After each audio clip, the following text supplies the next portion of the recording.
I will try to give you a very short introduction of how to make a great hack in these 24 hours, based on my experience.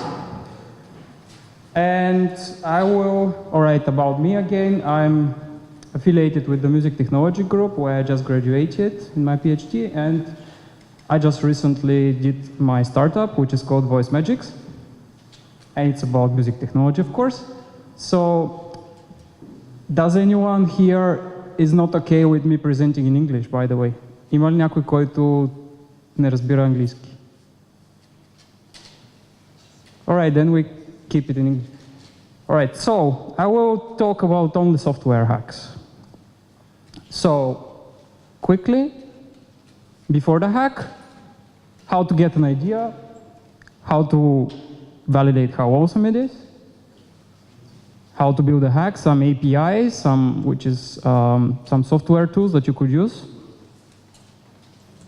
and what happens with the hack after we are done with this hackathon. So first of all, how to get an idea. I believe that great hacks are based on great ideas. Therefore, you could, to get an inspiration, you could see some recordings of hack presentations.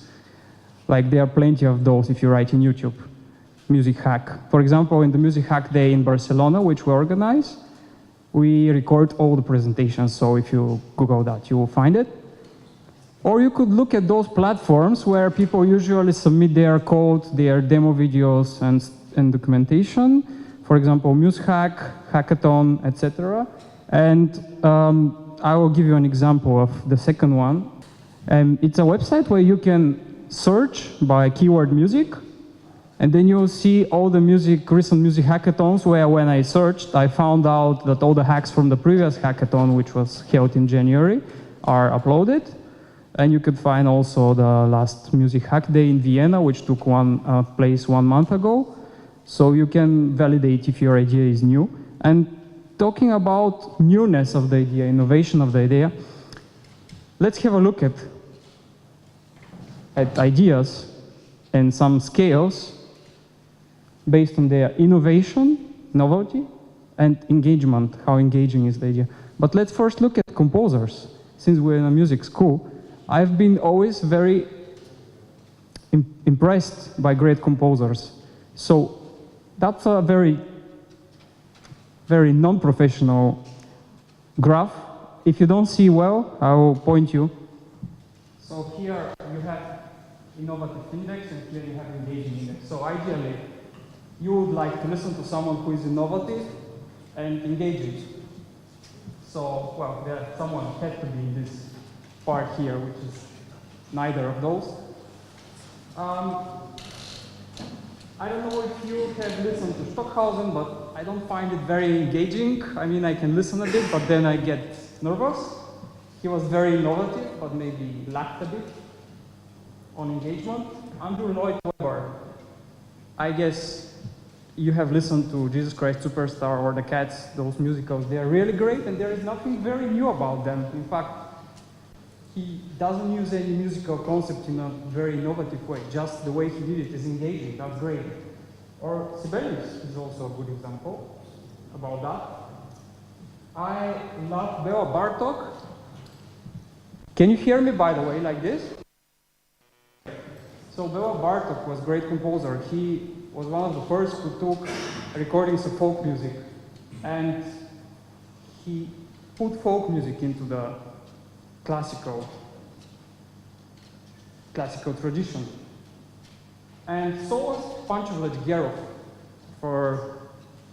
So since we are in this conservatory, I really adore Pancho Vladimirov because he was also taking elements from folk music, and that was taking elements from folk music was not so innovative, but he was engaging. And Stravinsky is a great composer, in my opinion. So this plot, by the way, is not mine. I just saw it by the CEO of a company recently. And what if we put hacks on these scales?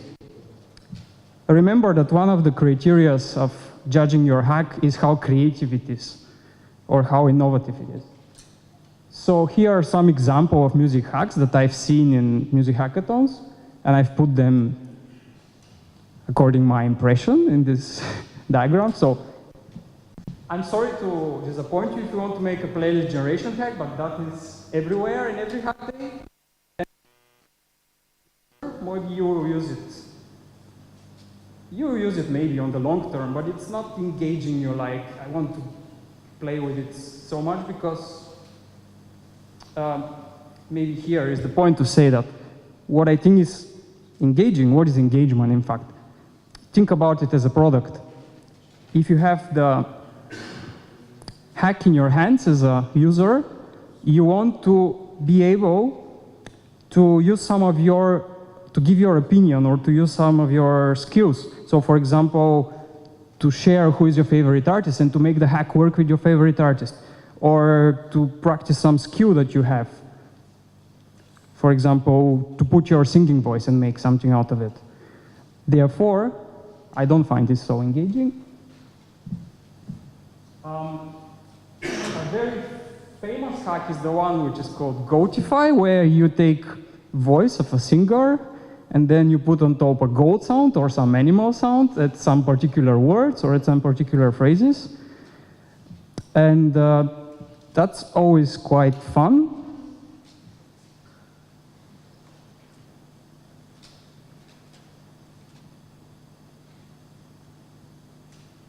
Here is one short audio example.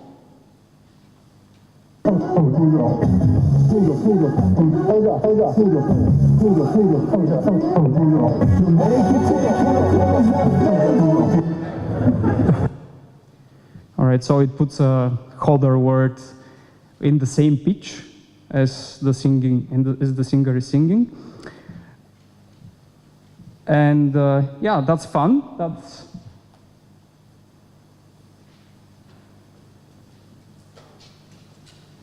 That's quite innovative.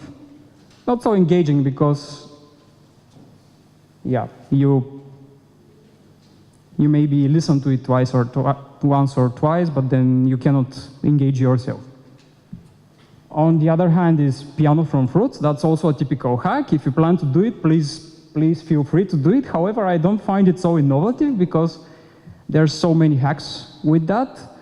Maybe I give also a short example. Maybe I shouldn't. It's very similar, very simple. Like you put bananas or you put some fruits, and then each fruit can make a different sound. And what I find interesting are hacks which are based on music emotions, like if you can induce the emotions and then make the music generation or the music playback based on your current emotions. You're involved in that, you're engaged. Or games, music games. It's always fun. Games are engaging. Or music mashups. To me, this is very exciting to combine your favorite artist in something new. So you could be creative. All right, so let's give an example. If I dare, I would play a short video of something that we did at the last hackathon. Let's see, I hope it plays. All right, so this is a game where you log in with your Spotify account, it finds your favorite artist, and then it chunks your favorite track, chunks it into pieces. So now we listen to the original.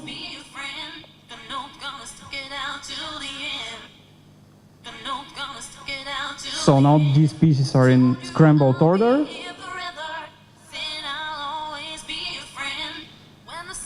So the idea is that, yeah, you can drag and drop them, rearrange them. I guess you get the idea. And we find this to be engaging and both innovative. It's one of the first things that plays around with the music structure, like usually listening to music. Like listening to music is usually a passive activity, so this is quite engaging because you're actively playing with the music, it's a game. Anyway, something else that was done at the previous hack day here was the Crowdbox tool, which I just heard that it's online and people use it. It's a playlist generation, by the way, but it is a useful one.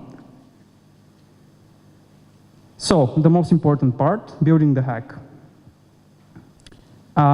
I will present a couple of APIs very briefly so that you have an idea. So there are some APIs for playing music. So if you want to incorporate some favorite song of yours in your hack, and then there are APIs for playing some sounds, for extracting of acoustic features from the sound automatically, based on the mood or emotions, and based on lyrics. This is not a complete list, and this is not also a complete list for each of those categories. However, most of you probably know about Spotify. They have a nice API, so you can log in. I've been told by their developers that you could feel free to use their API, so you just need to get an access token.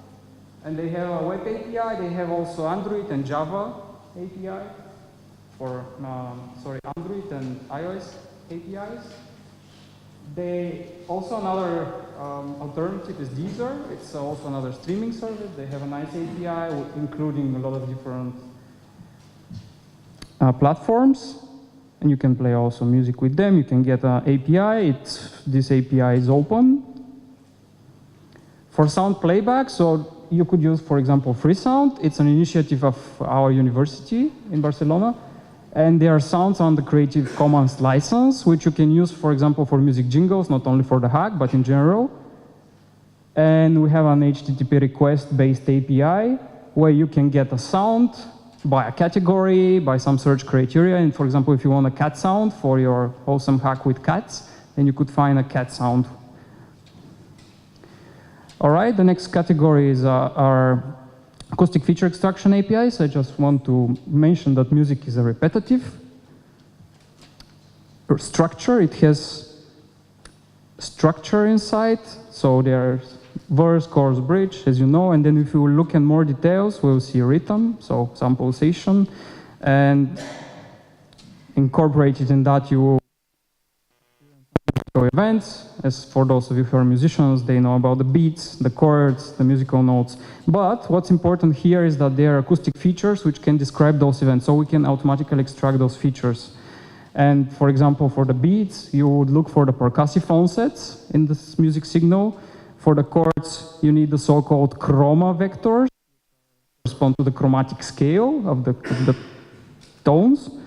And for note, you look at for the pitch, to extract the pitch of the signal and ideally make it into MIDI. So an example of such a API is Essentia. It's an open source C++ library. We have a Python wrapper. It has been built also by our research group. I have taken part also in that. It was a group effort. It's a typical open source library. And next one is Emotions and Music's API.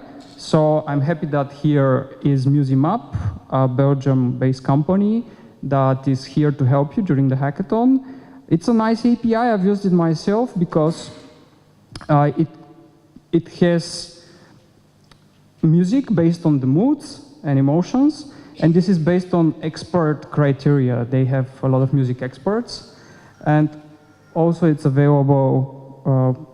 It has available millions of songs in different genres. You can see influences between artists and relations between songs and artists. Also, they have this mapping of music moods that are induced while listening to the music based on the Chinese medicine, where the world, which is quite interesting. So you could feel like metal at some point, or you could feel like fire at some point, and then it will give you a recommendation of music based on that.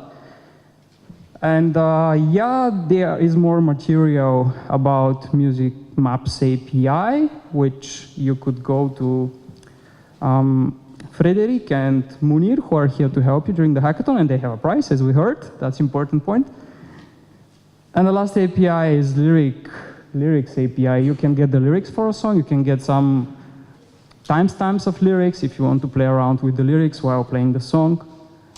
And this is the Music's Match API. You can also register there. I've used it. I love it. And last but not least, what happens with the hack after we are done? So after you have this great hack, you will present it tomorrow. It's a very crucial point to make a good presentation. By the way, do you have still time? 1 more minute? Okay. All right, maybe that's the most important message that you should get from my thoughts for today. A hack should be considered a product. In my experience, I've done a lot of hacks, but I've thrown most of them away because they were not meant to be used. I just didn't think about them as a product.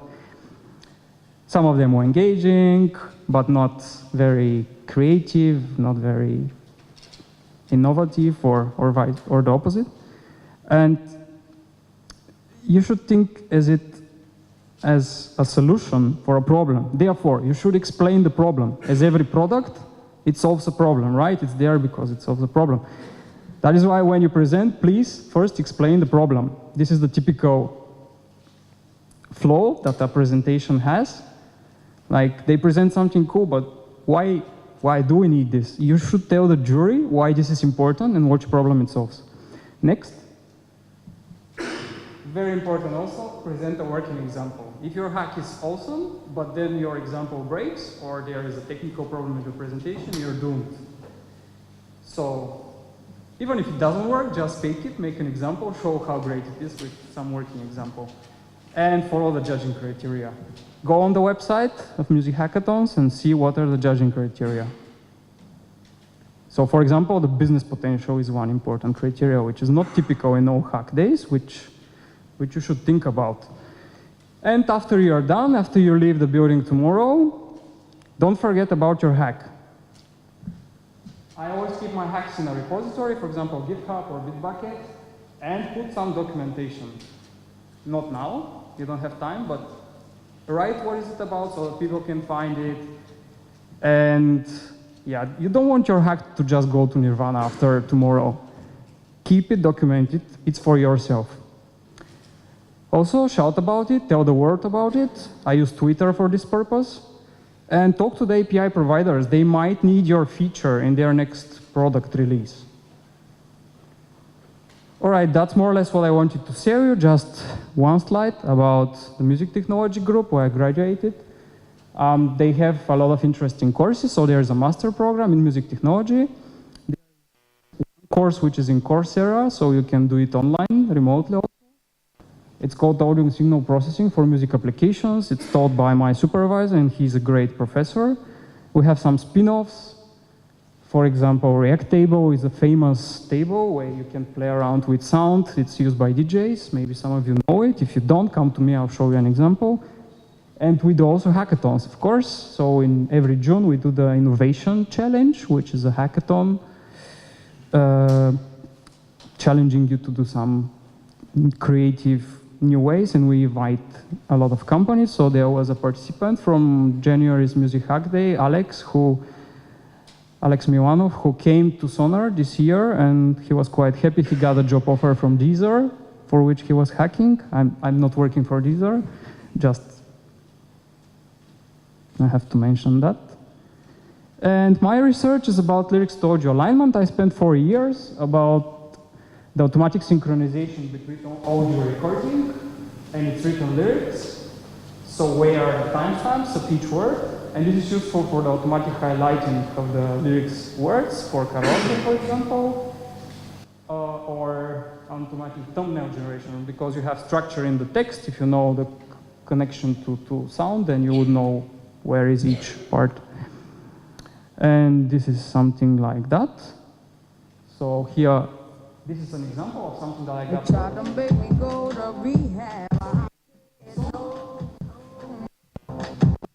Yes, I've been black, but when I come back, no, I